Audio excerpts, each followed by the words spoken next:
Hey guys, நிறைய பேர் வீட்டில் புறா வளர்த்துக்கிட்டு இருப்பீங்க. உங்கள் புறாக்களுக்கு ஏதாச்சும் தொந்தரவு, இந்த நாயாலேயோ பூனையாலேயோ, அது போக காக்கா குருவி இதால் ஏதாச்சும் ஒரு தொந்தரவு உங்கள் புறாக்களுக்கு வந்ததுக்கப்புறம் உங்கள் புறாக்கள் ஃபுல்லாக பறந்து போய் வேறு ஏதாச்சும் ஒரு வீட்டு மரத்துலேயோ செவத்துலேயோ இல்லை வீடு மேலேயோ மொட்டை மாடியிலையோ எங்கேயாச்சும் போய் நிற்கிது, உங்கள் புறாக்கள் உங்களால் பிடிக்கவே முடியலன்னா அது எதுக்குன்னா உங்கள் புறாக்கள் ஏதாச்சும் ஒரு பார்த்து பயந்தனால தான் உங்கள் புறாக்கள் உங்கள் கேஜ் சேஃப்டி இல்லைன்ற ஒரு காரணத்துக்காக போய் வேறு எங்கேயாச்சும் உட்காருது.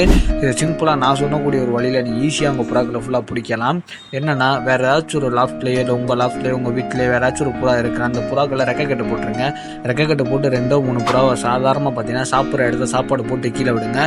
அதை பார்த்துட்டு உங்கள் மேலே இருக்க எல்லா புறாவும் கீழே வரும். இதில் பார்த்தீங்கன்னா ஈஸியாக நீங்கள் ஏதாச்சும் ஒரு சில பெண் புறா பேராக இருக்கிற இதில் ஒரு பெண் புறா 2 பெண் புறா பிடிங்க. அதை பிடிச்ச ரெக்கை கட்டை போட்டு சும்மா லாஃப்ட்டில் விடுங்க.